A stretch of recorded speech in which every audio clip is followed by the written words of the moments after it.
সবে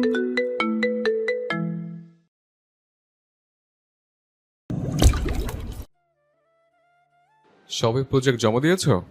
yes professor, সমস্বরে উত্তর ভেসে এলো। জায়দান শিক্ষার্থীদের দিকে চেয়ে হালকা মাথা তুলে টেবিলের উপর স্তূপ হয়ে থাকা অ্যাসাইনমেন্টের পেপারগুলো একে একে গোছাতে লাগলো। শিক্ষার্থীরা নিজেদের ব্যাগ গুছিয়ে তাকে সালাম দিয়ে দিয়ে বেরোচ্ছে।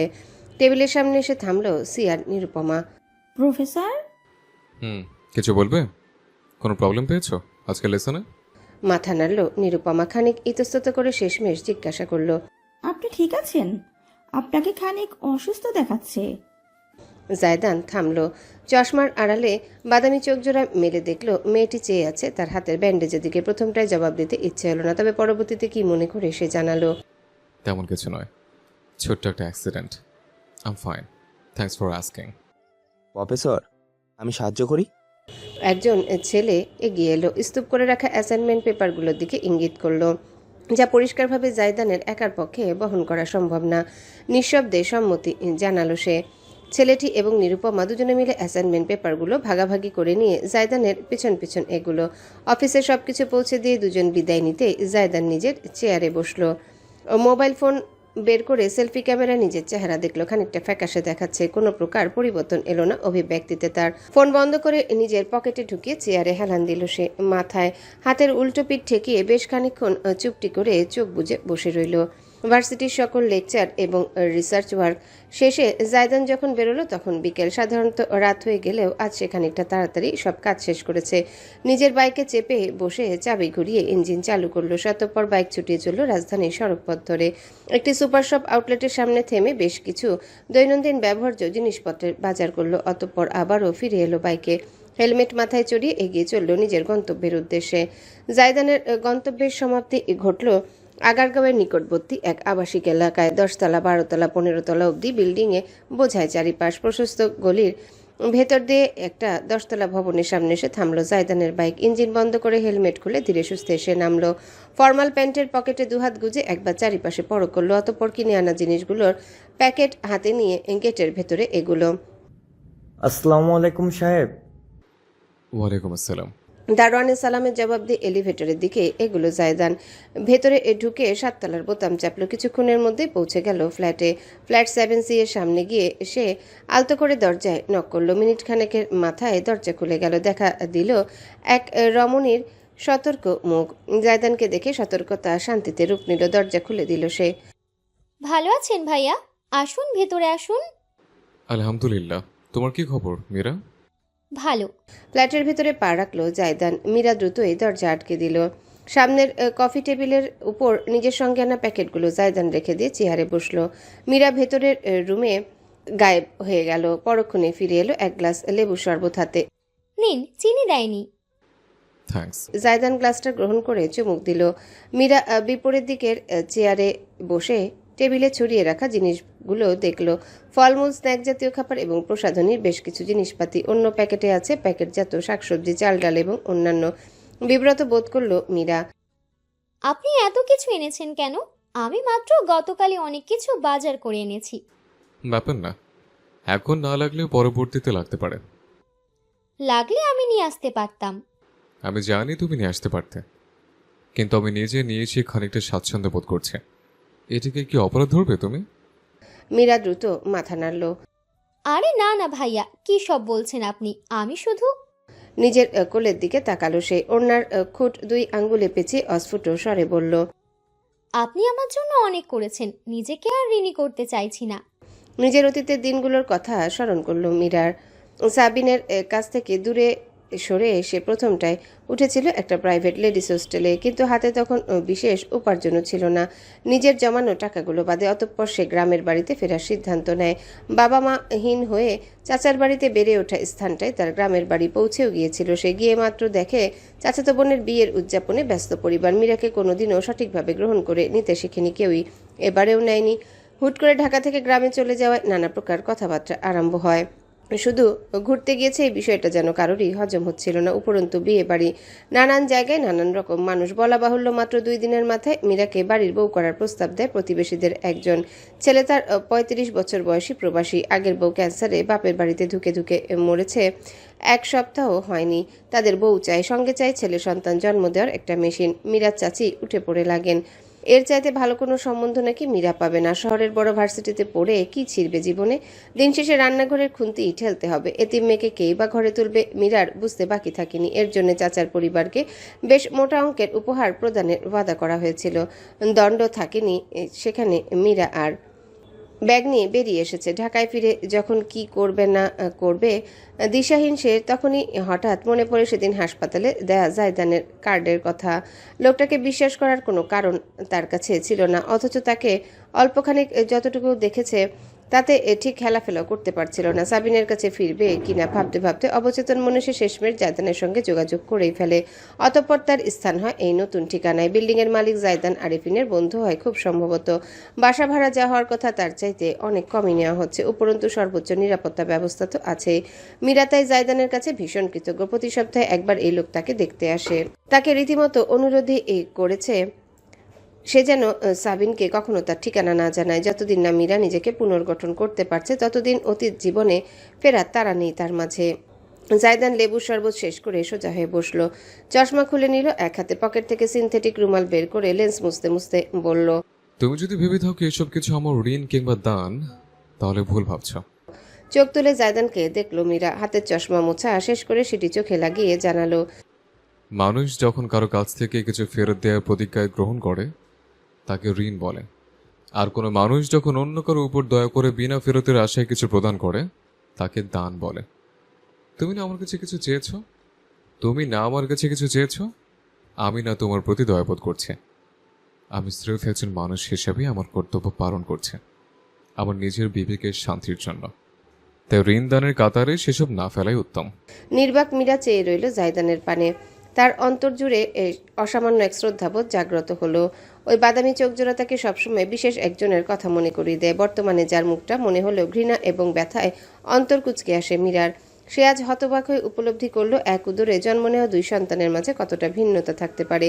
পুরুষের স্পর্শের প্রতি একটা মারাত্মক ভয় জন্মেছে মীরার। বাইরে গেলে বাজারে দোকানে বারবার মনে হয় যেন আশেপাশের পুরুষেরা তাকে দৃষ্টি দিয়ে হজম করে ফেলছে। যদিও মীরা জানে তারা সেভাবে তাকিয়ে নেই, তবুও। অথচ এই লোকটা যখন আসে তখন তেমন কোনো বোধই হয় না। সে বরাবর মীরার কাছে একটা নির্দিষ্ট দূরত্ব মেনে চলে। বেশিরভাগ সময় চোখ থাকে ভিন্ন দিকে। অস্বস্তি বোধ দূরে থাক, বরং নিরাপদ মনে হয় মীরার নিজেকে। সাবিনা জায়দানের মাঝে ঠিক কি এমন হয়েছিল যাতে আজ দুজন ভিন্ন পথের পথিক? এই রহস্য মনে করে তাই আজও মীরা দীর্ঘশ্বাস ফেলে। সাবিন কেমন আছে? অবশেষে দীর্ঘ ইতস্তত মনোভাব ঝেড়ে মীরা প্রশ্নটা করেই ফেলল। জায়দান খানিকটা সময় নিয়ে নিশ্চুপ বসে থাকলো। তার ভাবুক দৃষ্টি নিক্ষিপ্ত রুমের জানালার দিকে। কিছু সময় পর সে উত্তর করল, আমি ওকে ভালো থাকতে দেইনি। মীরার ভ্রু উঁচু হলো বিস্ময়ে। জায়দান হঠাৎ নিজেকে দোষারোপ করে কথা বলছে কেন বুঝতে পারল না সে। কিছু হয়েছে নাকি? উদ্বিগ্ন হয়ে উঠল মীরা। জায়দান ছোট্ট একটা নিঃশ্বাস ফেলল। আমি যবে থেকে ওর জীবনে এসেছি তবে থেকেই কিছু না কিছু তো হয়েই আসছে, নতুন করে বলার আর কিছুই নেই। মীরা খানিক সময় চুপ করে জায়দানকে পর্যবেক্ষণ করলো। সাবিনের কথা বলার সময় সদা পাথরে মুখ জুড়ে যে সূক্ষ্ম পরিবর্তন ঘটে তা আজ ধরতে পারল সে। আপনাকে একটা কথা বলি, কিছু মনে করবেন না। মীরা বলতে জায়দান অবশেষে তার দিকে চোখ ঘুরিয়ে তাকালো। আপনার কথা শুনে মনে হয় আপনি সাবিনকে খুব ভালোবাসেন এখনো। জমে গেল জায়দান। ভালোবাসা? উপলব্ধি নিয়ে কি করা উচিত জায়দান টের পেল না। শুধু নিষ্পলক চেয়ে রইল মীরার দিকে। রমণী চেয়ার ছেড়ে উঠে দাঁড়ালো, জানালার কাছে গিয়ে দাঁড়ালো। দূর আকাশে ছুটে যাচ্ছে একজোড়া কাক। দেখতে হয় বিশ্রী প্রাণী মানুষের মতো, দেখতে হয়তো বিশ্রী প্রাণী মানুষের মতো, কিন্তু মীরার চোখে তাদের চেয়ে সুন্দর বস্তু এই মুহূর্তে দুটো নেই। আমার এই ছোট জীবনে এতিম হওয়ার দরুন আমি অনেক কিছু দেখেছি, কারণ আমাকে জাগতিক পঙ্কিলঙ্কা থেকে আগলে রাখার কেউ ছিল না। অনেক ধরনের বোকামিও করেছি যা আমার নিত্য নতুন শিক্ষা দিয়েছে, কিন্তু আমি আপনার এবং সাবিনের মতন মানুষকে দেখিনি কখনো, যারা এতটাই বোকা যে নিজেদের স্পষ্ট অনুভূতি থাকা সত্ত্বেও নিজেদের কাছে সেসব স্বীকার করতে নারাজ। নিঃশব্দ রইল জায়দান। মীরার প্রতিটা কথা মনোযোগ দিয়ে শুনতে লাগলো। সাবিন আমাকে বারবার ভালোবাসার কথা জিজ্ঞেস করতো মায়ার কথা। ও জানতে চাইতো, বুঝতে চাইতো। আমি তখন বুঝতে পারিনি, তবে আজ জানি। ওর প্রতিটি প্রশ্ন, প্রতিটি কৌতূহল, প্রতিটি আগ্রহ জুড়ে শুধু আপনিই ছিলেন। মেয়েটা নিজেও হয়তো বুঝতো না যে আপনাকে কত করে চায়, একটু মাথা গরম কিনা। কিন্তু জায়দান, আপনি তো বুঝতার। আপনি কেন ওকে ছেড়ে দিলেন এই পঙ্কিল দুনিয়ার মাঝে একলা? চেয়ার ছেড়ে উঠে দাঁড়িয়ে পড়ল জায়দান। ভ্রুজোড়া সামান্য কুঁচকে এসেছে, তার কণ্ঠ পরিষ্কার করল সে। মীরা, আমার যাওয়া উচিত এখন। সামান্য হাসলো মীরা, তীর্যক হাসি। ফিরে তাকিয়ে মাথা দুলিয়ে পড়ল। পালিয়ে যাচ্ছেন? অবশ্যই। আমি আপনাকে আটকানোর কেউ হই না বিধায় আটকালাম না। তবে একটা কথা মাথায় রাখবেন, জগতের কাছ থেকে পালিয়ে বাঁচা সম্ভব, কিন্তু নিজের কাছ থেকে পালানো অসম্ভব। উদাহরণস্বরূপ আপনাকেই দেখে নিন। স্থির চেয়ে রইল জায়দান, এক দৃষ্টে নিষ্পলক। ওই বাদামি দৃষ্টি মাঝে বুঝি অব্যক্ত কোনো অনুভব ভাসল। মীরা বুঝে ওঠার আগে এসে উল্টো ঘুরে গেল, দরজার দিকে এগুলো। বাইরে পা রাখার আগে এক মুহূর্ত থামল জায়দান। তার প্রশান্ত ভারী কণ্ঠ জুড়ে ধ্বনিত হলো, সমাপ্তির ওপারের সূচনা আমার বুকের মরুভূমির মাঝে ধূসর মরিচিকা। এইটুকুই। আর দাঁড়ালো না জায়দান, বেরিয়ে গেল বাইরে। 2 দিন হয়েছে আমি সবকিছু থেকে নিজেকে গুটিয়ে আম্মুর সাথে থাকছি। আর সকাল থেকে আকাশে বেশ খানিকটা রোদ উঠেছে। শীতের শেষ দিকে রোদ বড্ড নরম। সেই রোদে বারান্দায় বসে আমার মাথার চুলে তেল দিয়ে দিচ্ছেন সাবিনা। চোখ বুজে তার কথা শুনতে শুনতে মৃদু হেসে সরে যাচ্ছি সবটা। মেয়েরা বোধহয় এমনই হয়, আদর দিয়ে বকাঝকা করতে পারেন। আমার চুল টেনে টেনে সুন্দর করে তেল তেলে পরিপাটি খোপা বেঁধে দিয়ে তিনি আমার কপালে একটা গাঢ় চুমু দিয়ে বললেন, উল্টো ঘুরে সাবিনাকে জড়িয়ে ধরে তার ঘাড়ে মাথা গুজলাম। আমি তো তোমার কাছে আজীবন থেকে যেতে চাই আম্মু, কিন্তু ক্যাফে এতদিন বন্ধ রাখা তো যায় না বলো। আমার মুখ 2 হাতে আলতোভাবে চেপে নিজের চোখের সঙ্গে দৃষ্টি মেলালেন সাবিনা। দৃঢ় গলায় বললেন, সাবিনা স্পষ্ট খানিক ইতস্তত করলেন। অতঃপর ঝুঁকে এসে আমার কপালে কপাল ঠেকিয়ে ফিসফিস করে জানালেন, তুমি ড্যাডকে অনেক ভালোবাসো তাই না আম্মু? সাবিনা মুচকি হাসলেন। তাহলে ড্যাড কোনোদিনও তোমাকে এই নরক থেকে নিয়ে যায়নি কেন? এমন ভঙ্গিতে সাবিনা আমায় দেখলেন যেন আমি কোনো অবুঝ শিশু। ঝুঁকে আমার 2 গালে 2টো স্নেহের চুমু এঁকে দিয়ে বললেন, হাঁ করে চেয়ে থাকলাম। আর কত বড় হওয়া দরকার? যেন আমার চোখে মুখে লেগে থাকা প্রশ্নটা সাবিনা পড়তে পারলেন, তাই খিলখিল করে হেসে ফেললেন তিনি। অত্যন্ত আদর মাখা দৃষ্টিতে আমায় দেখে তিনি বললেন, সাবিনার কাছ থেকে বিদায় নিয়ে যখন বাইরের দুনিয়ায় পদার্পণ করলাম, তখন আমার মন ভীষণ ফুরফুরে। এক আরামদায়ক উষ্ণতায় ঘেরা যেন সমস্ত অস্তিত্ব। ঠোঁটে সামান্য পরিতৃপ্তির হাসি। কার্ডিগানের পকেটে 2 হাত গুজে ধীরে ধীরে সড়ক বেয়ে এগোলাম আমি। আজ কেন যেন গাড়ি নিতে ইচ্ছে হচ্ছে না। লোকালেও ঠেলাঠেলি করে ওঠার মনোভাব নেই, বরং হাঁটতে ভালো লাগছে আজ। আশেপাশে দেখতে দেখতে এগোচ্ছি। মাথায় তখন সেজে চলেছে নতুন এক পরিকল্পনা। এটা আমার ব্যক্তিগত জীবন সম্পর্কে নয়, বরং সম্পূর্ণই ভিন্ন একটা বিষয়। বড় চাচা আর ওনার গোষ্ঠীকে আমি এত শান্তি দেব নাকি? বহু বছর শান্তিতে থেকেছে, এবার তার আর তার কুলাঙ্গার সন্তানের জীবনে আগুন ধরানোর পালা আমার। সাবিন, ডাক্তার শুনে আমার সমস্ত শরীর জ্বলে উঠলো। পেছন ঘুরে দাঁড়ানোর প্রয়োজন নেই, তবু অবিশ্বাস্য ভঙ্গিতে ফিরে দেখলাম অদূরে দাঁড়িয়ে আয়দান, পরনে একটা ফ্লানেল শার্ট এবং জিন্স। আমার দিকে চেয়ে আছে অত্যন্ত স্বাভাবিক ভঙ্গিতে, যেন আমি তার সম্বন্ধী লাগি। শয়তানের বাচ্চা একটা। আয়দান এগিয়ে এলো কয়েক পা। সাবিন, আমার ম্যানহোলের ঢাকনা কোথাকার! বিদ্যুৎ গতিতে পা থেকে জুতো খুলে বের করে সজোরে ছুড়ে দিলাম। আয়দান বোধহয় এমন প্রতিক্রিয়া আন্দাজ করেছিল। ঝপাট করে উবু হয়ে বসে পড়লো সে। জুতাটা তার মাথার চুল স্পর্শ করে উড়ে গিয়ে পড়লো অপর প্রান্তে। সাপের মতো হিসিয়ে উঠে দ্বিতীয় জুতাটাও খুলে ফেললাম। আরে উত্তেজিত সজারুর বাচ্চা, আমার কথাটা আগে শোন একটু। গন্ডারের আওলাদ। এবার জুতাটা গিয়ে পড়লো আয়দানের মুখ বরাবর। ছিটকে গেল সে। ধপাস করে বসে পড়লো ফুটপাতের উপর। প্রচন্ড জোরে হুঙ্কার দিয়ে উঠলো, বিয়াদব ছেড়ি, তোকে। জুতাটা তুলে পাল্টা ছুঁড়ে মারতে গিয়েও ছুড়লো না আয়দান, শুধু অগ্নি দৃষ্টিতে চেয়ে রইলো। পরক্ষণে জুতা ফেলে 2 হাতে চুল আঁকড়ে ধরে কি যেন বিড়বিড় করলো। বোধহয় রাগ ঠান্ডা করার মন্ত্র, কে জানে। মহামাননীয়া সাবিন হোসেন, দয়া করে আমার কথাটা একটু শোনার কৃপা করবেন প্লিজ। থ হয়ে আয়দানের দিকে চেয়ে থাকলাম আমি। এই ছেলে কি বলছে এসব? আসলে আয়দান তো। আয়দান আমার দিকে কয়েক পা এগিয়ে এলো, রীতিমতো শান্ত গলায় জিজ্ঞেস করলো, মীরা কোথায়? অবাক কিংবা রাগান্বিত হওয়ার সুযোগই পেল না। এর আগে ইঞ্জিনের শব্দ কানে এলো আমার। একদম পাশ ঘেঁষে এসে থামলো একটা বাইক। একমাত্র চাহনিতেও ঠাওর করতে কিছুটা বাকি রইলো না আমার। আয়দানও বেশ বিস্মিত হয়ে তাকালো। হেলমেট খুলতেই দৃশ্যমান হলো আমার উভয়ের পরিচিত মুখখানি। জায়দান বাইক থেকে পা নামিয়ে দাঁড়ালো সে। পরে আজ স্যুট নেই, লেদার জ্যাকেট আর কালো জিন্স, পায়ে ভারী কালো কেটস, চশমাটা চোখে দিয়ে সে তীক্ষ্ণ দৃষ্টিতে তাকালো আয়দানের দিকে। ওয়াও, তুমি মানুষের বডিগার্ডগিরি শুরু করলে কবে থেকে? আয়দান দাঁতে দাঁত চেপে বলে উঠলো। জায়দান কোনো জবাব দিল না। ধীর পায়ে ফুটপাতে উঠে এলো।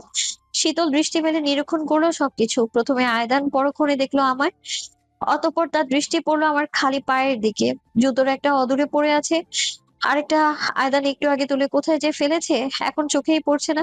একদম নিঃশব্দে জায়দান আমার কাছে এলো। যথারীতি কোনো শব্দ ব্যয় করলো না, ঝুঁকে নিজেকে দুটো খুলে নিল। মোজা পরা আছে সে ভেতরে। অত্যন্ত লম্বা হওয়ার দরুন জুতো খুলে ফেলা সত্ত্বেও তাকে এই মুহূর্তে ভীষণ উঁচু দেখাচ্ছে। কেস দুটো আমার পায়ের সামনে এগিয়ে দিল জায়দান একদম শান্ত নরম গলায় বলল। এই দুটো পরে নাও, পায়ে ঠান্ডা লাগবে। আমি এবং আয়দান দুজনই শুধু হতবাক হয়ে চেয়ে আছি। লক্ষ্য করে জায়দান উবু হয়ে বসে নিজেই আমার পা দুটো একটা একটা করে নিজের কেসে ঢুকিয়ে দিল।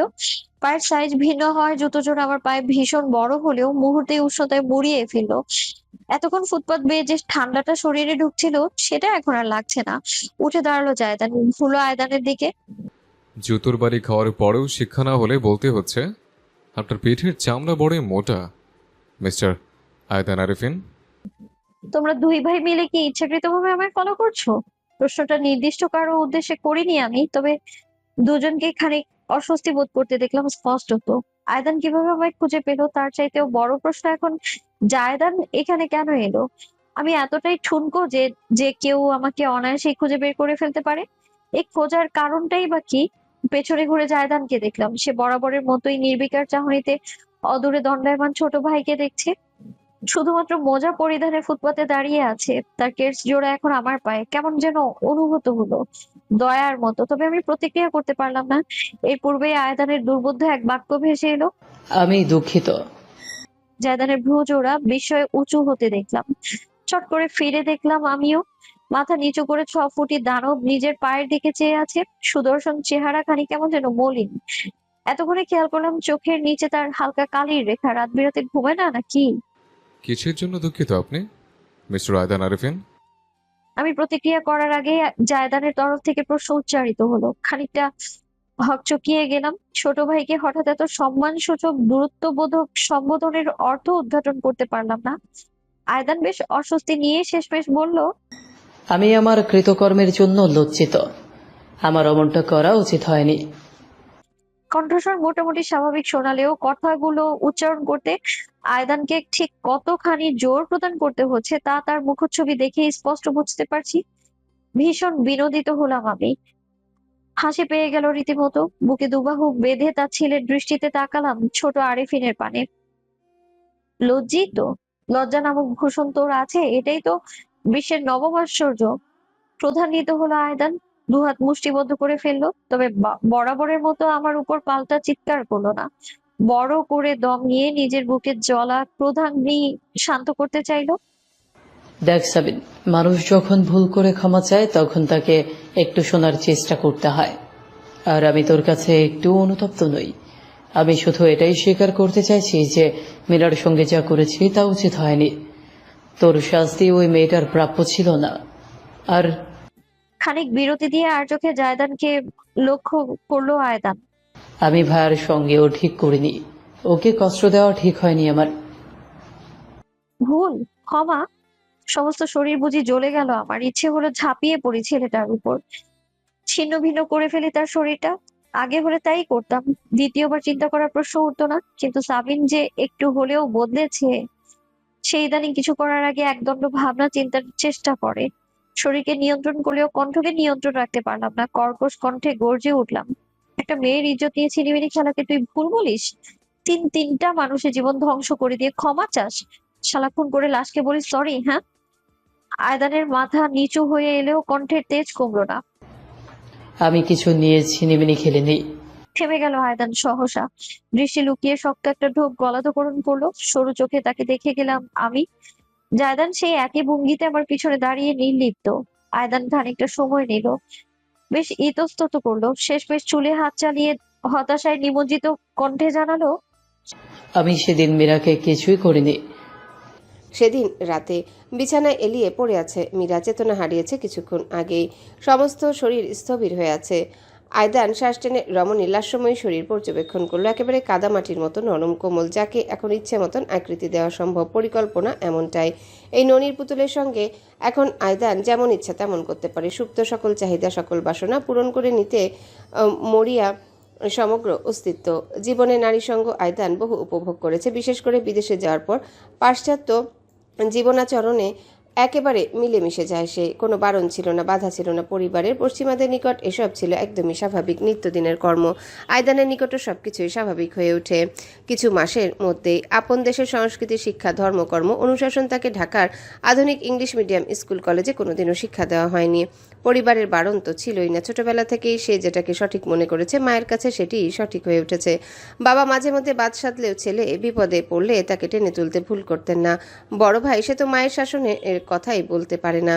তাকে আয়দান গোনায় ধরেনি কোনোদিনও, কিন্তু আজ হঠাৎ করে মীরার অবচেতন অবয়ব দেখে আয়দানের অন্তর কাঁপল। যতই অভিজ্ঞতা থাকুক না কেন, এর পূর্বে কোনোদিনও মেয়েগুলোর কনসেন্ট ছাড়া সে অভিসারে এগোয়নি। অবুঝ নয় সে। মীরার সঙ্গে যা করতে যাচ্ছে তার সংজ্ঞা কী হতে পারে সমস্তই জ্ঞানে আছে, কিন্তু আয়দান এটা বুঝতে পারছে না তার বেপরোয়া মনের এতটা পরোয়া কেন হচ্ছে হঠাৎ করে। সে তো একটা নতুন অভিজ্ঞতা গড়তে চেয়েছিল, সাবিনকে ভাঙতে চেয়েছিল, নিজের বড় ভাইকে উচিত শিক্ষা দিতে চেয়েছিল। কিন্তু মীরা নামক মেয়েটার কী দোষ? শুধু তাকে অন্ধভাবে বিশ্বাস করে ভালোবেসেছে বলে? মাথা ঝাঁকালো আয়দান জোরে জোরে। এসব কি ভাবছে সে? এমন অবান্তর চিন্তাভাবনা কবে থেকে করতে শিখলো তার মস্তিষ্ক? জোরপূর্বক অন্তরকে সামলে পুনরায় কাজে মনোযোগ দিল। মীরাকে পুনরায় দেখল। বস্ত্রখানিক পূর্বে আয়দানের জোরাজোরিতে এলোমেলো হয়ে গেছে। আলুথালু অবয়ব দেখে তীব্র আকাঙ্ক্ষা জাগ্রত হওয়ার কথা, অথচ আয়দান বুকের ভেতর চিনচিনে এক ব্যথা ছাড়া কিছুই অনুভব করলো না। কি আশ্চর্য! সে কবে এর থেকে মেয়ে মানুষ দেখে লোভ বোধ করে না? এর পরিবর্তে এই নিগুড়ো টানটা কিসের? প্রথমবারের মতন চোখের লাজ অনুভব করলো আয়দান। দৃষ্টি সরিয়ে নিল মীরার উপর থেকে। ইচ্ছা হলো কম্বল টেনে মেয়েটিকে মুড়িয়ে ফেলতে। আয়দান আরিফিন আজ প্রথমবার এক রমণীর সম্মুখে নিজেকে তুচ্ছপ্রায় অনুভব করলো, অথচ হৃদয়ের ব্যথা এখনও সুতীব্র। সাবিন নামক মেয়েটা তার গোটা পরিবারকে ভুগিয়েছে এত পরিমাণে যে আজও মেরুদণ্ড সোজা করে দাঁড়াতে পারেনি কেউই। একদম পরিপাটি পরিবারটা একটা মেয়ে মানুষ এসে তছনছ করে দিয়ে গিয়েছে। উপরন্তু আয়দানকে হেনস্থা করেছে। দগদগে ঘা হয়ে রয়েছে প্রত্যেকটা অপমান। হঠাৎ করে মীরার দিকে হাত বাড়িয়ে দিল আয়দান। যা হওয়ার দেখা যাবে। আগে উদ্দেশ্য পূরণ করেনি সে, অথচ মেয়েটাকে ছুঁয়ে দেওয়া সম্ভব হলো না। তার উদরে স্পর্শ ঠেকতেই হাত কেঁপে উঠল ভীষণভাবে। কানে ভেসে উঠল তার মধুর কণ্ঠস্বর। জায়দান, ভালোবাসি। আমি তোমাকে বিশ্বাস করব না তো কে করবে শুনি? আমি না কোনোদিন পরিবার পাইনি জায়দান। আমার একটা ছোট্ট সুখী পরিবারের স্বপ্ন। তুমি আমার এতিম সূচকের দুঃখ ঘোচাবে না? ফাক। অস্ফুট স্বরে খেকিয়ে উঠল আয়দান। জন্তুর মতন ঝটকা দিয়ে সরে গেল মীরার কাছ থেকে দূরে। ডান হাতটা তার এত জোরে জোরে কাঁপছে যে অপর হাত দিয়ে সেটাকে চেপে ধরতে হলো। বিছানা থেকে লাফিয়ে নেমে মেঝেতে পায়চারি করতে লাগলো সে। সব কিছু তালগোল পাকিয়ে গিয়েছে। না না না না, সম্ভব না। কি করা উচিত? কোথায় যাওয়া উচিত? কিভাবে সবকিছু নিয়ন্ত্রণে আনা উচিত? আয়দান জানে না। ঠিক কত সময় পেরোলো ছোট আরিফিন পুত্রের বোধ হলো না। সে জানে একদম ভোর ভোর জায়দান এই ফ্ল্যাটে পৌঁছে যাবে। গতকালই ফোনে মিসিরকে বলেছিল আজ ভার্সিটি যাওয়ার পথে আগে নিজের ফ্ল্যাটে আসবে একবার। সেই অনুযায়ী তো সকল পরিকল্পনা করেছে সে। বৃথা যেতে দেওয়া যায়? আয়দান শেষমেশ থামলো, নিজেকে বহু কষ্টে নিয়ন্ত্রণে আনলো। অতঃপর চতুর মস্তিষ্ক সজাগ হলো। সকল প্রস্তুতি নিয়ে ফেললো সে। নাটকের স্টেজ সাজানো, সাথে নিয়ে আসা সিলভার প্যাকেটগুলো ছিঁড়ে ছিঁড়ে ইচ্ছাকৃতভাবে ছড়িয়ে রাখলো মেঝেতে। আশেপাশে সবকিছু এলোমেলো করে ফেললো। বিছানার উপর শুয়ে থাকা রমণীকে আরও খানিকটা তৈরি করলো। আঙ্গুল চালিয়ে চুল উস্কো খুস্কো করলো। পোশাকের বাঁধন খুলে খুলে ঢিলা ঢালা করে রাখলো। বুকে তখন দামামা বাজছে তার। হাত এবং শরীর উভয় কম্পমান। শেষমেশ নিজের কাজে সন্তুষ্ট হয়ে সে ফিরে এলো। চোখ মেলে দেখলো সবটা। রমণীর নিষ্পাপ মুখখানা দৃষ্টি পড়তেই ভেতরটা কেমন চুপসে এলো। আর তাকানোর সাহস হলো না আয়দানের। ভোরের আলো ফোটার আগে ফ্ল্যাট থেকে বেরিয়ে গেল। বর্তমান বিষয়ে হা করে আয়দানকে দেখছি আমি এই মুহূর্তে। মীরা যে কিছু হয়নি সেটা মেডিকেল টেস্টের রিপোর্টে প্রমাণিত হয়েছে। তবে এই ছেলে এভাবে নিজ মুখে কোনোদিনও নিশ্চয়তা দেবে সেটা এক বিস্ময়কর ব্যাপারই বটে। আমার পেছনে জায়দানও খানিক নড়ে চড়ে উঠলো। চোখের চশমা ঠিকঠাক করে সরু দৃষ্টিতে দেখলো কনিষ্ঠকে। আয়দান নিজের পায়ের দিকে তাকিয়ে আছে। চোখে মুখে অদ্ভুতরে শঙ্কা এবং ইতস্তত বোধ। আমি এতটাই হতবাক যে সহস্র চাওয়া সত্ত্বেও শব্দ মিলিয়ে বাক্য গঠন করে উঠতে পারছি না। তবে আমার পেছনে দাঁড়ানো মানুষটা চুপ থাকলো না, ভেসে এলো তার ভারী কি কণ্ঠস্বর। তো আপনার কি মনে হয় আপনার ক্ষমা প্রাপ্য? নারীর সম্ভ্রম কি এতটাই ঠুনকো মনে হয় আপনার কাছে যে অনুশোচনা যথেষ্ট? নারী মায়ের জাত। বাবা শব্দের আগে মা মা মা 3 বার মায়ের স্থান। আর আপনি মনে করছেন হঠাৎ করে আপনি শুকনো বিরস মুখ উপলব্ধির কথা বললেই আপনার কৃতকর্ম মুছে যাবে? শিউরে উঠলাম আমি এবং আয়দান উভয়ই। আমি শিহরিত হলাম জায়দানের কণ্ঠস্বরের তেজস্বী অগ্রাসনে। আয়দান হলো নিজের প্রতি ঘৃণা এবং অন্তরের যাতনায়। এক পা অগ্রসর হয়ে আমার পাশাপাশি দাঁড়ালো জায়দান। অনমনীয় দৃষ্টি তার বাদামি চোখ জোড়ায়। আপনি হয়তো মীরাকে কিছুই করেননি, কিন্তু করার চিন্তা করেছিলেন। তাছাড়া আপনি একেবারে কিছু করেননি সেটা কিন্তু নয়, ওকে যথেষ্ট পরিমাণ হ্যারাসমেন্টে ফেলেছেন। মেয়েটা সারা জীবনের একটা ট্রমা লাভ করেছে। তার এই ট্রমা কি আপনার অনুতপ্ত বোধ ঘুচে যাবে? আমি একটা ব্যাপার কিছুতেই বুঝে উঠতে পারি না। একজন নারীকে ভোগানোর জন্য আপনার মতন পুরুষদের কেন শুরুতেই তার সম্ভ্রমের চিন্তাটা মাথায় আসে? কেন লজ্জিত করেন আমার মতন আরো হাজার হাজার পুরুষকে মাঝেদের সামনে? আয়দান শক্ত একটা ঢোক গলাধঃকরণ করলো। মলিন দৃষ্টি তুলে ভাইকে দেখলো, অতঃপর অপ্রাসঙ্গিক একটা কথা বলে বসলো। তুমি আমাকে আপনি আপনি করে সম্বোধন কেন করছো ভাইয়া? কেমন পরপর লাগছে নিজেকে। আপনি তো আমার পরই, আপন ছিলেন কবে? জবাব দিতে সময় নিল না জায়দান। ভ্রু কুঁচকে তাকালাম আমি উভয়ের দিকে। নিশ্চয়ই কিছু একটা হয়েছে জায়দান এবং আয়দানের মাঝে। তবে এই মুহূর্তে আমি সেই বিষয়ে আগ্রহ বোধ করছি না। আমার আগ্রহ করার অধিকারটুকু প্রাক্তন যেহেতু হরণ করে নিয়েছে, তবে সেটা সেভাবেই থাকুক। জায়দানের কাছ থেকে নমনীয়তার লক্ষণ না পেয়ে আমার দিকে ঘুরলো আয়দান। সাবিন, শত্রুতা তোর সাথে আমার ছিল, আর ভবিষ্যতে তেমনটাই থাকবে। আমি জানি কতটুকু গুরুতর কাজ আমি করেছি, আর তোর সাথে এই মুহূর্তে আমি ঠিক ঝগড়াও করতে চাইছি না। তুই শুধু আমাকে বল কোথায় গেলে মীরাকে পাওয়া যাবে। আমি সরাসরি ওর কাছে ক্ষমা চাইব। যদিও আমায় কোনোদিন ক্ষমা নাও করে, তবে তাই সই, আমি সেটা আমার শাস্তি হিসেবে মেনে নিব। প্লিজ। প্রথমবারের মতো আয়দান মানুষটার মাঝে সত্যতার ছাপ দেখলাম আমি। আগে সেই কুটিল মনোভাবটা নেই। গলার স্বরও যথেষ্ট নরম এবং সংকোচে পূর্ণ। সবসময় হয়তো তেজের বিনিময়ে তেজ দেখানো যায় না। চাইলে আমি আয়দানকে এই মুহূর্তে যখন কিছু কথা বলতে পারি, তাকে তার নিজ অবস্থানটা চিনিয়ে দিতে পারি। তবে ইচ্ছে হলো না। নিজেকে টেনে নামিয়ে নিতে কুণ্ঠাবোধ হলো আমার। একটা দীর্ঘ প্রশ্বাস টেনে আমি বলে উঠলাম, মীরা কোথায় আমি জানি না। সত্যিটা স্বীকার করলাম। আয়দানের চোখের ক্ষীণ আশার আলোটুকু বুঝি দপ করেই নিভে গেল। জানলেও বলতাম না। একটা মেয়েকে যখন নিজের কাছ থেকেই পালিয়ে বেড়ানোর মতো পর্যায়ে টেনে নামিয়ে এনেছিস, তখন নিজেই তার খোঁজ করার মতো কষ্টটুকু ভোগ কর। তবে আমার কথা শুনে রাখ, যদিও বা মীরার নাগাল তুই পেয়ে যাস, আমার বান্ধবীটা তোকে কোনোদিনও ক্ষমা করবে না। আমরা মেয়েরা হয়তো নিজের খুনিকেও ক্ষমা করে দিতে পারি, কিন্তু ইজ্জতের উপর নজর দেওয়া জানোয়ারকে নয়। আয়দানের মুখটা দেখার ইচ্ছাটুকু সম্পূর্ণ শেষ হয়ে গেল সহসাই। উল্টো ঘুরতেই চোখে এলো জায়দান। বুকের ভেতর খামচে ধরলো অনুভূতি সকল। এবং তুমি পায়ে গলিয়ে দেয়া টেস্ট জোড়া ঝাঁকিয়ে ভীষণ অবহেলায় ছুঁড়ে ছুঁড়ে ফেললাম ফুটপাতের উপর। নারী মায়ের জাত ভাষণ দিয়ে পরনারীর আদর জাস্ট হিপোক্রেসি। জায়দান নির্বিকার চেয়ে রইলো। ঘটলো না অভিব্যক্তির কোনো পরিবর্তন। দাঁড়ালাম না আমি, খালি পায়ে এগোলাম। কোনো সময় হলে সড়কের ধার ধরে এভাবে জুতোবিহীন পায়ে হেঁটে যাওয়া আমার জন্য লজ্জাজনক ব্যাপার হলেও আজ বিশেষ কিছু অনুভব হলো না। দুই ভাইকে অতিক্রম করে আমি এগিয়ে চললাম। অদূরেই একটা লোকাল টেম্পো এসে দাঁড়িয়েছে। চিন্তা ভাবনা না করে সেটা চেপে বসলাম। যখন টেম্পো দূরে চলে যাচ্ছে, তখন আবছা চোখে দেখলাম ফুটপাতে নিজের বাইকের পাশে তখনও দাঁড়িয়ে এক দৃষ্টিতে আমার পথপানে চেয়ে আছে জায়দান। বড় সন্তানবিহীন আরেফিন বাড়ি নিস্তব্ধ। এমনটা নয় যে আগেও তেমন একটা প্রাণ ছিল বাড়িতে, পূর্বেও গাঢ় নৈশব্দে ছেয়ে থাকতো চারিপাশ। তবে এই নিস্তব্ধতায় পার্থক্য আছে। সব থেকেও যেন কোথায় কিছু নেই এমন একটা অনুভূতি। জায়দানের বাইক রাখার গ্যারেজ আজকাল ফাঁকা পড়ে থাকে। অফিস রুমের স্টাডিতে বইগুলোর উপর জমেছে ধুলোর স্তর। বেডরুমটা যেমনটা সাজিয়ে গুছিয়ে রেখে গিয়েছিল আজও তেমনটাই আছে। মিসির এসেছিল একবার জায়দানের কিছু অতি দরকারি জিনিসপত্র নিয়ে যেতে। কথা রেখেছে জায়দান। সপ্তাহখানেক পেরিয়ে গেলেও আরেফিন বাড়ির ছায়া মারায়নি সে। এই অনুপস্থিতিতে অবশ্য বেশ শান্তি অনুভব করছেন জেসমিন। বড়জনের রোবটের মতন মুখটা ছাড়াই ছোট ছেলেকে তোল্লাই করে সময় কেটে যাচ্ছে তার। তবে ছোটটারও ইদানিং কি যেন হয়ে গেছে, হাসি খুশি চটপটে দুষ্টু ছেলেটার আজকাল কেমন উদাস হয়ে থাকে। তাকে আগে ঘরে পাওয়াটাই ছিল মুশকিল। বন্ধু বান্ধবদের সঙ্গে নাইট আউটে থাকতো সপ্তাহে 5 দিন, বাসায় যেটুকু সময় থাকতো তাও মাতিয়ে রাখতো। তবে এখন যেন হাওয়া বদল হয়েছে। বড়জন চলে গিয়ে যেন ছোট জনের সুখ শান্তি কেড়ে নিয়েছে। জানালার ধারে বসে সারাদিন কি যেন ভাবে আয়দান। হঠাৎ কাউকে কিছু না বলে নিজের ল্যাম্বরগিনি নিয়ে উধাও হয়ে যায় শহরের সড়কে। অথচ সে বন্ধুদের সাথে যায় না। সেসব জেসমিন টের পান বাড়ির ল্যান্ডলাইনে বন্ধুরা কল করলে। আয়দান নাকি বন্ধুদের আড্ডাখানাও এড়িয়ে চলছে আজকাল। তবে ছেলেটা যায়টা কোথায়? ছোটজনের হঠাৎ করে এমন পরিবর্তনে বেশ চিন্তিত জেসমিন। আজ দুপুরের আগেই বাড়িতে ফিরেছেন জাফর, হাতে এক গাদা অতি জরুরি ফাইল। হনহন করে তিনি এগোলেন ভেতরে, সিঁড়ি বেয়ে উঠে গেলেন দোতলায়। বড় ছেলের বেডরুমের দরজা খোলায়, তাই সেটি কাঁধের ধাক্কায় খুলে ভেতরে পা রাখতেই শশব্যস্ত কণ্ঠে বলে উঠলেন, জায়দান, ফাইন্যান্সের হিসাবটা দেখো, কিছুতেই মিল খুঁজে পাওয়া যাচ্ছে না। ভাইয়া বাড়িতে নেই, ভুলে গিয়েছ?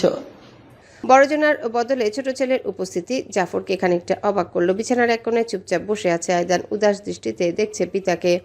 জাফর ভ্রুকুচকে জিভ দাঁতে ঠেকিয়ে খানিক বিরক্তির শব্দ তুললেন। ফাইলপত্র কফি টেবিলের উপর রেখে দিয়ে হাত ঘড়ি দেখলেন দ্রুত। এখনো ভার্সিটি থেকে ফেরেনি?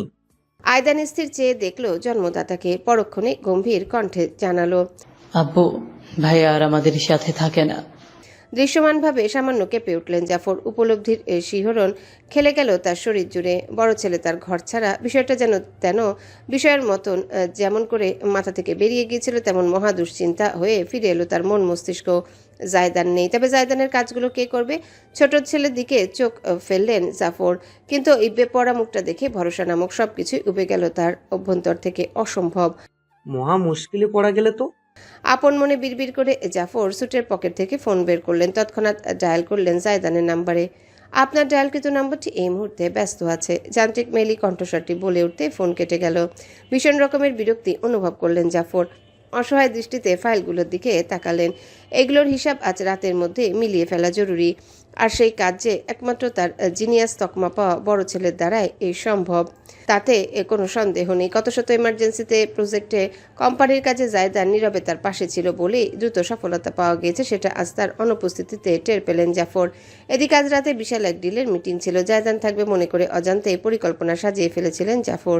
কেমন যেন অসুস্থ বোধ করলেন আরেফিন কর্তা। ধপ করে বিছানায় আয়দানের পাশে বসে পড়লেন। পিতৃহৃদয় হঠাৎ করে হাহাকার করে উঠল। আজ কতটা দিন তার বড় ছেলেটা বাসায়, অথচ তার প্রয়োজনীয় তার টের পাওয়া যাচ্ছে শুধু কাজের সময়। এতদিন হুঁশ হয়নি, কারণ এতদিন দরকার পড়েনি। আদৌ কি জায়দান এই বাড়ির ছেলে নাকি স্রেফ কাজের লোক? ভাইয়াকে মিস করছো? আয়দানের প্রাণহীন কণ্ঠের অতর্কিত প্রশ্নে চমকে গেলেন জাফর। ইচ্ছে হলো দ্রুত গালে না উত্তর দিতে, তবে শব্দটা কিছুতেই কণ্ঠ বেয়ে উচ্চারিত হলো না। যেন মন মস্তিষ্কের সঙ্গে বিরোধিতায় নেমেছে। মস্তিষ্কের নির্দেশ শুনতে নারাজ, সে শুধু চায় অনুভব করতে সত্যটা। আয়দান মলিন হাসল। পিতার একটা হাতের উপর নিজের হাত রেখে মৃদু আছে বলল, ব্যাপার না, আমিও ওকে মিস করছি। আরোয়া, আপনি একজন মানুষ যিনি নিজের অর্জন শো অফ করতে পছন্দ করেন। অন্যকে নিজের তুলনায় নিজ দেখতে আপনার ভাল লাগে। এই বৈশিষ্ট্যগুলো যে আপনার আছে সেটা আপনি নিজেই জানেন না। সামনে দণ্ডায়মান জায়দানের কথা শুনে চমকে উঠল আরওয়া। ভীষণ অপমানে তার মুখশ্রী লালচে হয়ে উঠল। এইটুকুন হয়ে গেল চেহারা। ভ্রুকুচকে সে ক্রোধ চেপে উচ্চারণ করল, কি বললেন আপনি? জায়দান প্রতিবারের মতোই ভীষণ শান্ত, যেন সুস্থির সাগর জল। রাগ করবেন না, তবে আমার পর্যবেক্ষণ ভুল হতে পারে না। আপনি চাইলে আমি আপনাকে প্রমাণ দিতে পারি। প্রমাণ? কিসের প্রমাণ? দিন দেখি। জায়দান ফর্মাল প্যান্টের পকেটে দুহাত গুজে খানিক সময় নিয়ে নিজের ভাবনাদের মেলালো বুঝি। অতঃপর বলতে শুরু করলো, সাবিনকে আপনি আগে থেকে চিনতেন। আমার বিয়ের প্রস্তাব পাঠানোর সময় আপনার পরিবারকে সবকিছু বিস্তারিত জানানো হয়েছিল, সাবিনের নাম সহ। তাছাড়া আপনার ফোনে আমার এবং সাবিনের বিয়ের রিসেপশনে তোলা পারিবারিক একটা ছবি আছে, যেটা খুব সম্ভবত আপনার মায়ের ফোনে ছিল। সেখান থেকে আপনি নিয়েছেন। ফ্যালফ্যাল করে চেয়ে রইল আরওয়া। ঠিক নিজের হাতে ধরা ফোনটা চেপে ধরল সে অজান্তেই। এই লোক কখন এসব দেখলো, জানলো, কিভাবে বের করলো? অবশ্যই সাইবার সিকিউরিটি এক্সপার্ট। হ্যাকিংয়ে যার স্পেশালিটি, তার জন্য কঠিন কিছু না। দাঁতে দাঁত পিষে আরওয়া বলে উঠল, আপনি আমার ফোন হ্যাক করেছেন? উত্তর করল না জায়দান। বাদামি নয়নজোড়া সুস্থির চেয়ে রইল চশমা লেন্সের অন্তরাল থেকে। আরোয়ার প্রশ্ন উপেক্ষা করে নিজের বক্তব্য জারি রাখল সে। 7-এর পিলচর স্টেশন নিয়ে ঝামেলার সময় আপনি এমনি এমনি ওকে মেসেজ করেননি। বিশুদ্ধ মানবিকতা ছিল না কিছুই। আপনি নিজে থেকে ওকে বাঁচিয়ে দেখতে চেয়েছিলেন, অথচ আপনার মন আপনাকে এমন যুক্তি দিল যে আপনি সবটাই মানবিকতার খাতিরে করছেন। অন্তরের ভেতর কেমন যেন খচখচ করে উঠল। আরোয়া কেঁপে উঠল সামান্য। এই লোক কি বলছে, সব কেন বলছে? জায়দান তার নিকট আরও এক পা অগ্রসর হলো। সেদিন আপনি ইচ্ছাকৃতভাবেই 7-এর সামনে আমাকে নিজের উডবি ফিয়ন্সি বলে পরিচয় করিয়েছিলেন। মিসিরের সঙ্গে ডাবল ডেটের ব্যাপারটা আপনার পরিকল্পনা ছিল। লাটে অ্যান্ড লাভ ক্যাফেটা আপনার এক ঘনিষ্ঠ বন্ধুর। সেখানে মিসিরকে দেখা মাত্র আপনাকে জানিয়ে চলেছে। নাহলে আমাদের গন্তব্য সেদিন ছিল গুলশানের একটি রেস্টুরেন্টে। সেখানে মাঝপথে আপনি ড্রাইভারকে বললেন সে যেন কাছে লাটে অ্যান্ড লাভে যায়, সময় বাঁচবে। ভীষণ বিস্ময়ে আরোয়ার ঠোঁটজোড়া ফাঁক হয়ে রইল। অনেক কিছুই তার বলতে ইচ্ছা করছে, প্রতিবাদের ভীষণ তারা অনুভব করছে, কিন্তু লোকটার যুক্তিতর্ক খণ্ডন করতে পারছে না তার মস্তিষ্ক, কারণ জায়দান ভুল কিছু বলছে না। আপনি আমাকে মিসির আর সাবিনকে একসাথে দেখাতে চেয়েছেন, অন্যদিকে সাবিনকে আমাকে এবং আপনাকে একসাথে দেখাতে চেয়েছেন। অনেকাংশে সফলও হয়েছেন। আপনার হাতে তখন স্রেফ কাকতালীয় এমন যুক্তি ছিল। অন্তরকে বুঝিয়েছেন সবকিছুই ভাগ্যের লিখন, এমনটাই হওয়ার ছিল। একটু থামল জায়দান, তার কণ্ঠস্বর ক্রমেই গম্ভীর এবং তেজি হয়ে উঠল। আর আজ আপনি সকল সীমা পরিসীমা ছাড়িয়ে গিয়েছেন আরোয়া। আপনি ইচ্ছাকৃতভাবেই আমাদের বাগদানের অনুষ্ঠানে সাবিনকে আমন্ত্রণ জানিয়েছেন। আপনি ওকে দেখাতে চেয়েছিলেন যে এককালে যেটা ওর ছিল সেটা আজ আপনার হয়ে যাচ্ছে। আপনি ওর কাছে প্রমাণ করতে চেয়েছিলেন যে আপনি সর্বে সর্বা, ওর চাইতে অনেক গুণে ভাগ্যবতী। কিন্তু আপনার অন্তর আপনাকে বুঝিয়েছে আপনি স্রেফ সাবিনের ব্যবসায় সাহায্য করছেন। তার কাছে অর্ডার দিয়ে আমন্ত্রণ জানানো এক প্রকার মানবিকতা, উদার মনোভাবের প্রকাশক। আপনার মন আপনাকে বুঝিয়েছে যে আপনি ভালো চান, কিন্তু সেটা কোনো না কোনোভাবে উল্টো হয়ে যায়। অথচ আপনার মন চেপে রাখে এক ভয়াল বাস্তব, যেটা সম্পর্কে আপনি না বুঝতে চান, না জানতে চান। আপনার মতো মানুষকে অনেক স্থানে স্যাডিস্ট বলে সম্বোধন করা হয়, যারা অন্যের দুর্দশায় সুপ্ত আনন্দ লাভ করে, অথচ নিজের অন্তরের কাছে তারা সাধু। চুপ করুন আপনি। চেঁচিয়ে উঠল আরোয়া। ধর্মর করে উঠে বসলো বিছানায়। ঘেমেনে একাকার হয়ে গিয়েছে তার সমস্ত শরীর। কম্বল পেঁচিয়ে ধরেছে সমস্ত শরীর। হাঁপাতে হাঁপাতে আশেপাশে তাকালো সে। নিজের বেডরুমে আবিষ্কার করলো সে নিজেকে। অন্ধকারাচ্ছন্ন কক্ষ, শুধুমাত্র নাইট স্ট্যান্ডে হলদেটে ল্যাম্পশেড জ্বলছে। এতক্ষণ যাবৎ দুঃস্বপ্ন দেখছিল সে। ঠিক দুঃস্বপ্ন নয়, বরং বাগদানের দিন তাকে একান্তে ডেকে নিয়ে জায়দান ঠিক যা যা বলেছিল তাই দুঃস্বপ্ন হয়ে ধরা দিয়েছিল চোখের পাতায়। নিজের মাথা চেপে ধরল আরোয়া। কিছুতেই নিজেকে সুস্থির করতে পারেনি সে। বারংবার সে একটা কথাই ভেবে চলেছে, আসলে কি সে এমন? নাইট স্ট্যান্ডের ড্রয়ার থেকে টিস্যু বের করে কপালের ঘাম মুছতে গিয়ে নিজের অনামিকায় জলজল করা একটা সোনার আংটি নজরে এলো আরোয়ার। সেদিন জায়দান চলে গিয়েছিল ঠিকই, কিন্তু জেসমিন নিজের হাতের আংটি খুলে আরোয়াকে পরিয়ে দিয়ে জানিয়ে গিয়েছেন ছেলের বউ তিনি আরোয়াকে বানাবেন। নিজের আঙ্গুলে আংটিটা হঠাৎ করে বেশ ভারী ঠেকলো আরোয়ার। কেমন যেন বোধ করলো সে। জায়দান নামক মানুষটাকে কি সে এতটাই পছন্দ করে ফেলেছে যে তাকে লাভ করার আশায় এতটা বেহায়া হতেও কুণ্ঠাবোধ হয়নি? পায়ে পায়ে বিছানা থেকে নেমে এলো আরোয়া। মাথাটা ঠান্ডা করা দরকার, সঙ্গে দরকার ফ্রিজের ঠান্ডা পানি। 2 তলায় নিজের রুম থেকে সিঁড়ি বেয়ে নেমে এলো সে। হলঘর সমস্তই অন্ধকার, শুধু নিচতলায় বাবা মায়ের বেডরুমের করিডোর থেকে আলোর আভা ভেসে আসছে। ঘড়ির দিকে চোখ গেল তার। রাত প্রায় 2:30 বেজে এসেছে। বাবা মা এখনো ঘুমায়নি। ধীর পায়ে নিঃশব্দে এগুলো সে বেডরুমের দিকে। করিডোর বেয়ে রুমের পানে এগোতে মৃদু কণ্ঠস্বরের আওয়াজ গেল কানে। রুশ্মি উদ্বিগ্ন গলায় স্বামীকে বলছেন, কি হবে আমাদের মেয়েটার? আর আমার কিছুতেই বোধ আসছে না। আরেফিনদের বড় ছেলেটা এমন বেঁকে বসলো হঠাৎ, কি কারণে? যতই প্রাণের বান্ধবী হোক না কেন জেসমিন আমার, লোকের মাঝে আমাদের একটা সম্মান আছে তো নাকি? মেয়ের বাগদানের কাহিনী, এখন বিয়ের নেই কোনো ঠিক ঠিকানা, মুখ দেখাবো কি করে সমাজে? তো কি চাও, সম্বন্ধ ভেঙে ফেলতে? আমি তো এক পায়ে খাড়া আছি, কিন্তু তুমিও তো হাজার সেজে আমাকে রাজি করিয়েছিলে। বাবার কণ্ঠ শুনতে শুনতে চাপানো দরজায় কান পাতল আরোয়া। রুশ্মি বলে উঠলেন, আমি কি আর সাত করে মেয়েকে ডিভোর্সের কাছে দিতে চেয়েছি? তোমার চিন্তা আর সহ্য হচ্ছিল না বিধায়। বিদায় মেয়েটাকে ব্যবহার করার কথা ভাবলে মানলাম, বিয়েটা হলে জাফর আরেফিন আমার লসের ব্যবসাটা নতুন করে দাঁড় করাতে সাহায্য করবে, কিন্তু আমাদের মেয়েটা সুখে থাকবে ওই ভাঙা সংসারে? দেখলে না কেমন যেন সকলে মা ছেলের মিল মোহাব্বত নেই। জেসমিনের সমস্যাটা তো তোমাকে বলেইছি। আরোয়াকেও খুব পছন্দ। বিয়ের কোনো রকমে একবার হয়ে গেলেই ওই আমার মেয়েটাকে রাজরানী করে রাখবে। পছন্দের জিনিসের মূল্যটাই অন্যরকম। ছোট ছেলেটা তো আরও আর ছোট, না হলে ওর সঙ্গে বিয়ে দেওয়ার চেষ্টা করতাম। আছে তো শুধু বড়জনই এখন। একটু রয়ে সয়ে মানিয়ে নিতে হবে, এই যা। সম্পূর্ণ স্থবির হয়ে গেল আরোয়া। মনে হলো তার অন্তরটা বুঝি কেউ খামচে ধরেছে। আবছায়া আলো আধারিতে অনামিকায় জ্বলন্ত সোনার আংটি তার কাছে ঠেকলো, শেকল তুলল। নিজের কানে শোনা বাক্যগুলো হজম করতে বেগ পোহালো হৃদয়। এমনটাও সম্ভব? দাঁড়িয়ে থাকতে পারল না আরওয়া আর। নিঃশব্দে উল্টো ঘুরে ছুটে চলে এলো। পানির তেষ্টা, ঠান্ডা বাতাসের আকাঙ্ক্ষা রইল ভোলা। সিঁড়ি বেয়ে উঠে নিজের রুমে এসে বিছানায় আশ্রে পড়ল সে। কম্বলে মুড়িয়ে ফেলল নিজেকে। নিস্তব্ধ পুরীতে শুধুমাত্র তার হৃদস্পন্দন এবং ঘড়ির সেকেন্ডের কাটার টিকটিক আওয়াজ শোনা গেল। কতক্ষণ পেরিয়েছে আরওয়া জানে না। যখন কম্বল তুলে সে তাকালো তখন ল্যাম্পশেডের হলদেটে আলোয় তার গালে চিকচিক করছে কয়েক ফোঁটা অশ্রুকণা। নিজের ফোনটা বাগড়ে ধরল সে। দ্রুত নাম্বারটা ডায়াল করলো অবশেষে। দীর্ঘক্ষণ রিং হওয়ার পর শেষমেশ রিসিভ হলো। অপর পাশ থেকে ভেসে এলো নিদ্রা জড়ানো গভীর এক কণ্ঠস্বর। হ্যালো, মিসির ইকবাল বলছি। তোমার সাথে একটুখানি কথা বলতে পারি মিসির? রীতিমতো ফিসফিস করে উচ্চারণ করলো আরওয়া। কতগুলো দিন যে পেরিয়েছে হিসেব নেই আমার। জীবনচক্রে ব্যস্ত হয়ে নিজের ব্যক্তিগত দুঃখগুলো ভুলে থাকার চেষ্টায় আমার দিন কেটে যায়। হাতে রয়েছে বৃহৎ এক কর্মযজ্ঞ, যার প্রস্তুতি গ্রহণ শুরু করেছি আমি কিছুদিন আগেই। ক্যাফের কাজ শেষ হয়েছে একটু দ্রুত আজ। শীত পেরিয়ে ধীরে ধীরে বসন্তের আগমন ঘটেছে প্রকৃতির সঙ্গে। জেঁকে বসতে শুরু করেছে উষ্ণতা, তবে হালকা শীত এবং হালকা উষ্ণতার মিশ্রণের সময়টা অপূর্ব।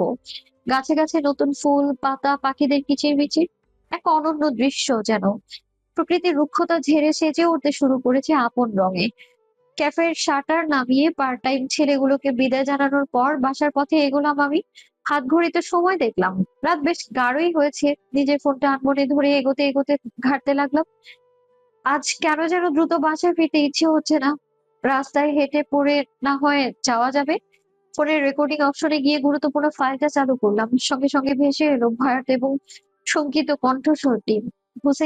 হোসেন স্যার মারা জানিয়ে ওনাকে খুন করা হয়েছে। রেকর্ডিংটা আমি যতবার শুনিয়েছি ততবার সমস্ত শরীরের রক্ত গরম হয়ে উঠেছে আমার। চিত্ত জ্বালানো আগুন যাকে বলে, ভয়ঙ্কর এক বাসনা ঘিরে ধরেছে সমস্ত অন্তরকে আমার। কাঁপুনিয়ে উঠে গেল আমার শরীরে। ইচ্ছে হলো আছাড় দিয়ে ফোনটাই ভাঙিয়ে আমি, কিন্তু নিজেকে দমিয়ে রাখলাম। ঠিক কতটুকু শক্তি প্রয়োগ করে তা দ্বিতীয় কোনো ব্যক্তি বুঝবে না কোনোদিনও। ফোনটা জোর করে লক করে ফেললাম যেন কণ্ঠস্বরটা আবারও শুনতে না হয় আমার। ঠিক তখনই লক স্ক্রিন ওয়ালপেপারটা ভেসে উঠলো। পুনরায় থমকে গেল আমার হৃদয়। সুদীর্ঘ পুরুষ অবয়ব, টেবিলের পাশে বসা, সামনে ল্যাপটপ, ধোলা টি শার্ট পরনে, চোখে রিমলেস চশমা, বাদামি দৃষ্টি জোড়া নিবদ্ধ ল্যাপটপের স্ক্রিনে। এক পাশে স্তূপ করে রাখা স্টুডেন্টদের টেস্ট শিট, আর আরেক হাতে কিবোর্ড, অপর হাতে মার্কার পেন। মনোযোগী সে বিলীন আপন জগতে। স্থবিরতা ছেয়ে গেল আমার মাঝে, চিত্ত কাঁপল। তীব্র অভিমানে বুক বুক ভেসে গেল আমার। চোখে জমলো অশ্রু। কেন রেখেছি তাকে ফোনের ওয়ালপেপারে? এতটা যন্ত্রণা, এতটা কষ্ট দেওয়ার পরেও কেন তাকে নিত্য দেখতে চায় এই হায়াহীন অন্তর? কতবার যে বদলাতে চেয়েছি, পারিনি। ফোনটা হাতে নিলেই দেখতে পাই শত সংগ্রামের মাঝেও এক পলকে শান্তি মেলে তাকে দেখে। এই শান্তির সঙ্গে যাতনা আসে বিনামূল্যেই। একটা দীর্ঘশ্বাস বেরিয়ে এলো বুক চিরে। ফোনটা নিজের জিন্সের পকেটে ঢুকিয়ে ফেললাম। মাথা ঝাঁকালাম। Get a grip on yourself Sabin. নিজেকে নিজেই শাসন করলাম। এখন আমার কেই বা আছে যে সামলাবে এই ভাঙাচোরা আমিটাকে? এগোলাম সামনে। ফাঁকা হয়ে আসছে রাস্তা ক্রমশ। একেবারেই নির্জন। ভালোই লাগে আমার এই নির্জনতা, এই বিষণ্ণতা।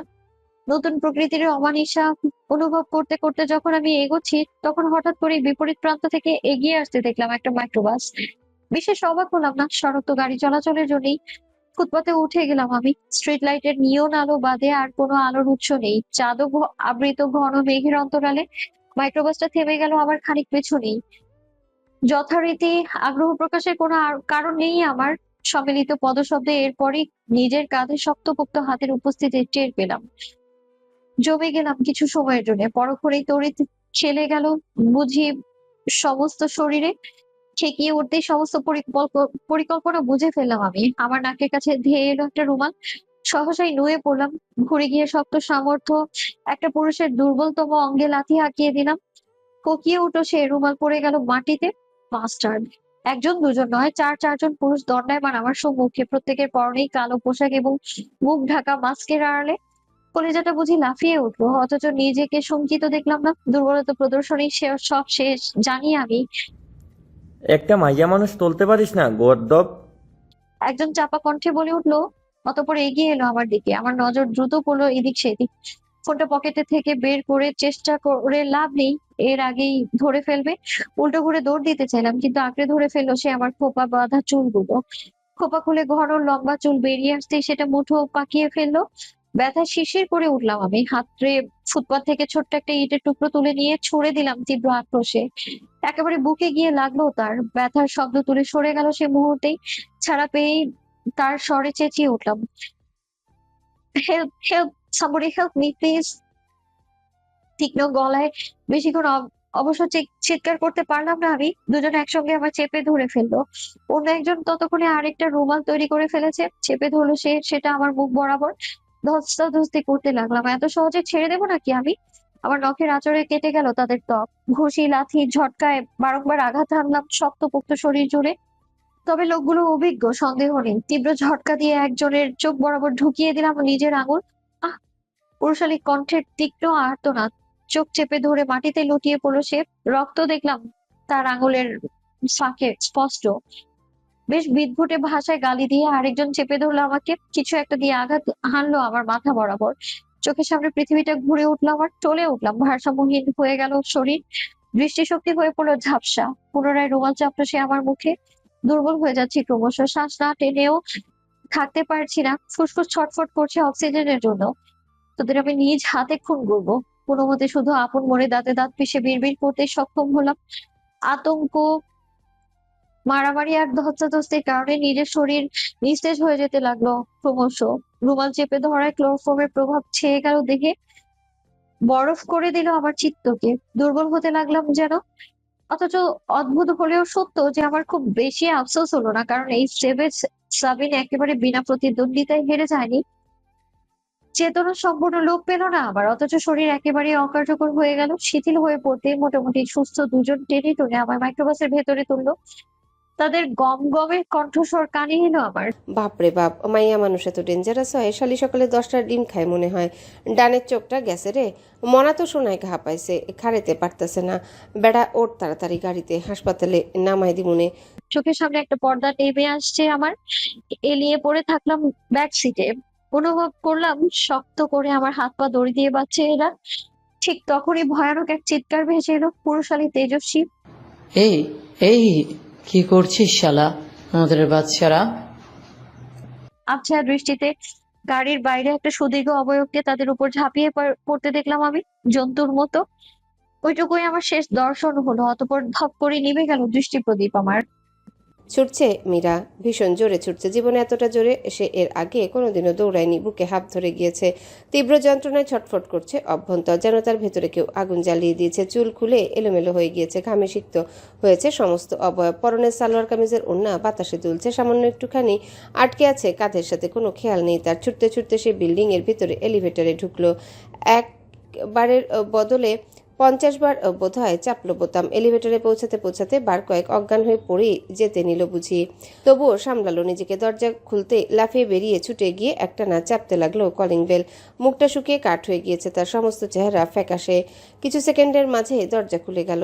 ভেতর থেকে উকি দিল একটা চিন্তিত মুখ। মীরাকে দেখে এক হাতে নিজের পরনে স্লিপিং রোবে চশমা মুছে বাদামি চোখে পড়ে নিল সে। ভ্রুকুচকে তাকালো রমণীর পানে।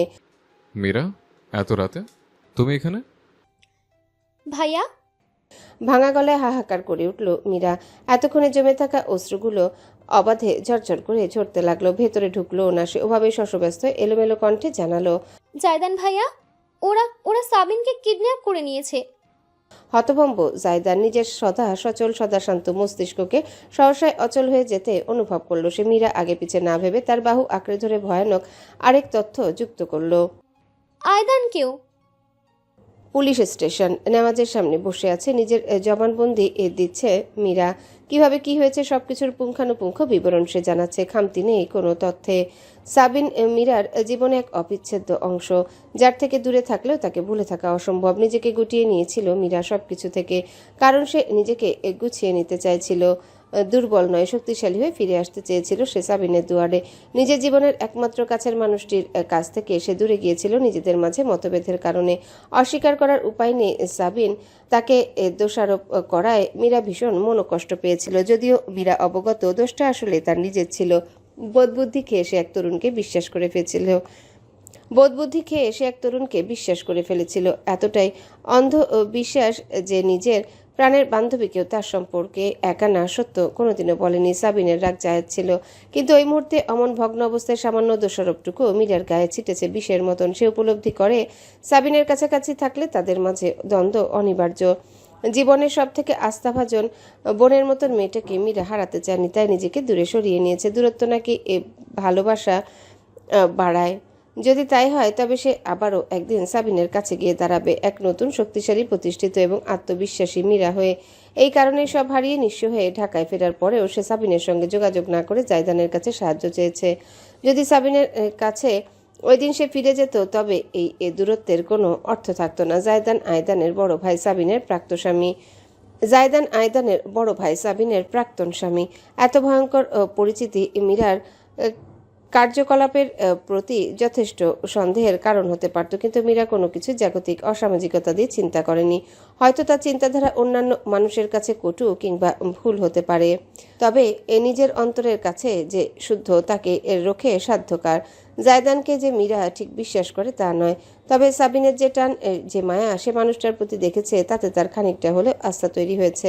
লোকটা ভরসাযোগ্য ছিল। এত কিছুর পরেও মীরা নিজের প্রাণের বান্ধবীর কাছ থেকে দূরে থাকতে পারেনি। ঢাকায় ফেরার পর বহুদিন নিজেকে রুখে রাখলেও এমন কিছু দিন ছিল যে দিনগুলোতে সে দুর্বলতার কাছে হার মেনেছে। নিজেকে লুকিয়ে সে পৌঁছে যেত সাবিনের ক্যাফের কাছে, কখনো বা পুরাতন বাসার নিচে। সাবিনকে দেখতে পেত বহু দূর থেকে, ওইটুকুই তার অন্তরের প্রশান্তি ছিল। সাবিনের জীবনে হয়তো তার অস্তিত্ব ছিল না, কিন্তু তার পদচারণা রুখেনি কোনোদিনও। গত রাতেও ঠিক একই ঘটনা ঘটেছিল। আমি সাবিনকে দূর থেকে চোখের দেখা দেখতে গেছিলাম। ক্যাফে বন্ধ করে রাতে যে রাস্তায় ও বাড়ি ফিরে তার গলির ভেতরে দেওয়ালের পিছনে দাঁড়িয়েছিলাম। নেওয়াজকে সবকিছু খুলে বলল মীরা। সাবিন আমাকে দেখতে পায়নি, আমি আড়াল থেকেই ওকে দেখেছিলাম।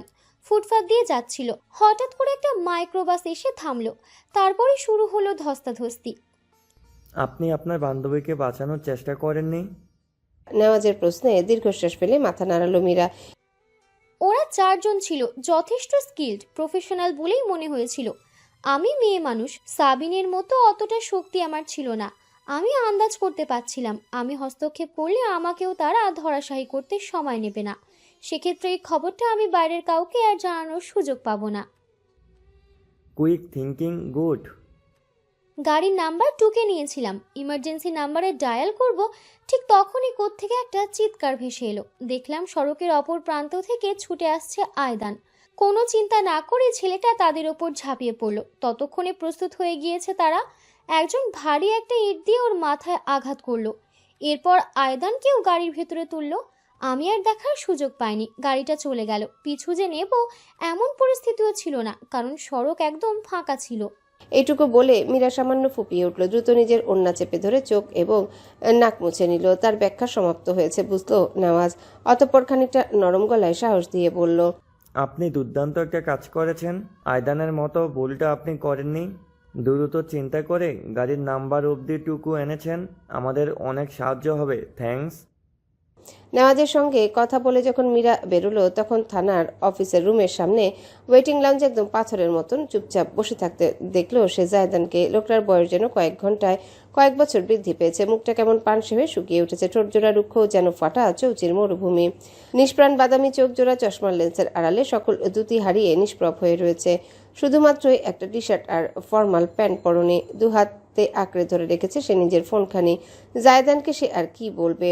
সান্ত্বনা দেবে নাকি নিজেকে সামলাবে কিছুই বুঝে উঠতে পারছে না মীরা। চোখের সামনে সে যা দেখেছে তারপর নিজেকে শান্ত রাখাও দুষ্কর। মীরা যখন সিদ্ধান্তহীনতায় ভুগছে ঠিক তখনই হন্তদন্ত হয়ে ভেতরে প্রবেশ করলো মিসির। ঘেমে গিয়েছে ছেলেটা। হাঁপানি দেখেই বোঝা সম্ভব কতটা তাড়াহুড়ো করে সে প্রাণপণে ছুটেছে বন্ধুর নিকট উপস্থিত হওয়ার প্রয়োজনে।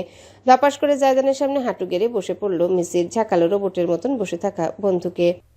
জায়দান, কি হয়েছে বলো আমাকে প্লিজ। কোনো উত্তর এলো না। এমনকি মিসিরকে চোখ ঘুরিয়ে দেখলো অব্দি না জায়দান। তার মাঝে কেমন যেন একটা ঘোর লাগানো অনুভূতি।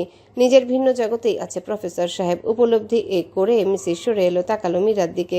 তুমি অ্যাটলিস্ট খুলে বলো কি হয়েছে। মীরা শক্ত একটা ঢোক গলাধ্যকরণ করে শেষমেশ জানালো। সাবিন আর আয়দানকে কারা যেন উঠিয়ে নিয়ে গিয়েছে।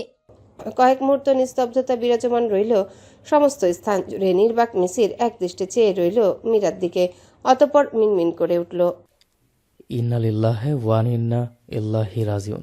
মিসির অস্ফুট স্বরে বললেও মীরা কান খাড়া করে থাকার দরুন স্পষ্ট শুনতে পেল তার বাক্যটি। সঙ্গে সঙ্গে সে ধমকে উঠল। সাবিন আর আয়দান কিডন্যাপ হয়েছে, মারা যায়নি। জানি। তাহলে এমন দোয়া করার অর্থ কি? ওদের জন্য করছিলাম, কে বলল? ভ্যাবাচাকা খেয়ে গেল মীরা। মিসির একটা নিঃশ্বাস ফেলে নিজের কপাল ঘষতে ঘষতে জানালো, আমি কিডন্যাপারদের আত্মার মাগফিরাত কামনা করছি। মিসিরের সঙ্গে সরাসরি আলাপ এই প্রথম মীরার। আগে একবার যোগাযোগ হয়েছিল সাবিনের ব্লাইন্ড ডেট সেট করার উদ্দেশ্যে। তখন অবশ্য সে জানতো না লোকটা সাবিনেরই প্রাক্তনের বেস্ট ফ্রেন্ড। তবে সবকিছু ছাপিয়ে মিসির নামক অদ্ভুত লোকটা এত বড় সংবাদের পরও এতটা নির্ভর কিভাবে আছে সেটা মীরার মাথায় ঢুকলো না। মিসির বোধহয় তার অভিব্যক্তি দেখে সবটাই ধরতে পারল। কপাল থেকে হাত সরিয়ে মীরার নয়ন পানে চেয়ে এসে বলল, কাজটা যেই করে থাকুক না কেন তার পতনের শুরু এখানেই। ভ্রু তুলে জায়দানের দিকে নির্দেশ করলো মিসির। মীরা অবাক নয়নে তাকালো। পাথরের মতন মানুষটা একদম ভাস্কর্যের ন্যায় বসে আছে।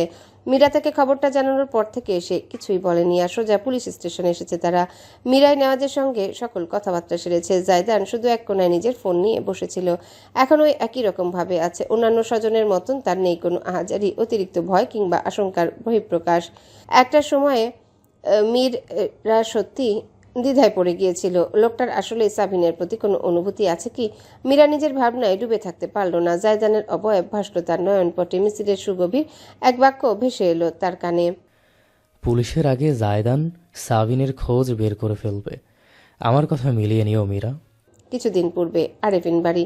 নিজের পিতার মুখোমুখি বসে আছে আয়দান। ছোট একটা কফি টেবিল উভয়ের মাঝে, তাতে বরফ ভরা বাকেটে সজ্জিত কয়েক বোতল হুইস্কি। পিতা জাফর নিজের হুইস্কির গ্লাসে চুমুক দিচ্ছেন, অন্য হাতে তার জ্বলন্ত সিগারেট। আয়দান নিজের গ্লাসখানি শক্ত করে ধরে বসে আছে। কফি টেবিলে হুইস্কির বোতল এবং গ্লাসের পাশেই রাখা বেশ কয়েকটি ফটো অ্যালবাম। উল্টো পাল্টে অ্যালবামগুলোর পাতাগুলো দেখছে আয়দান।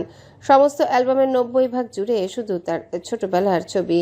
হাজারো খুঁজেও জায়দানের নিজস্ব কোনো ছবি উদ্ধার করা যায়নি। যা আছে সবটাই আয়দানের সঙ্গে কোনো না কোনো খুনসুটির মুহূর্তের। কখনো নিজের পারিবারিক ইতিহাসে আগ্রহবোধ না করা আয়দানের মনে আজ হঠাৎ করে প্রশ্ন জাগলো, তার বড় ভাই এতটা অবহেলিত কেন? শুধুই তাকে সেদিন পাহাড় থেকে পড়ার পর বাঁচাতে পারেনি বলে? এই প্রশ্নের উত্তর হয়তো আজ সত্যি সে লাভ করবে। কারণ ছেলের সঙ্গে 1-to-1 মুহূর্তের উদ্যোগ নিয়েছেন স্বয়ং জাফর আরেফিন। তিনি অবশ্য এখন অব্দি কিছু বলেননি। আয়দান নিজে থেকেও কিছু জিজ্ঞাসা করেননি। সে অপেক্ষা করবে যতক্ষণ না পর্যন্ত পিতা সম্পূর্ণ প্রস্তুত হন। সিগারেটে দীর্ঘ এক টান দিয়ে তামাটে ধোয়া বাতাসে ছেড়ে দিলেন জাফর। অতঃপর হঠাৎ করে খড়খড়ে গলায় বলে উঠলেন, আই মিস হিম। আয়দান কোনো প্রতিক্রিয়া করল না। জাফর খানিকটা মাতাল হয়ে গিয়েছেন সেটা তার জড়ানো ভাবলেশীন কণ্ঠে বোঝা যাচ্ছে।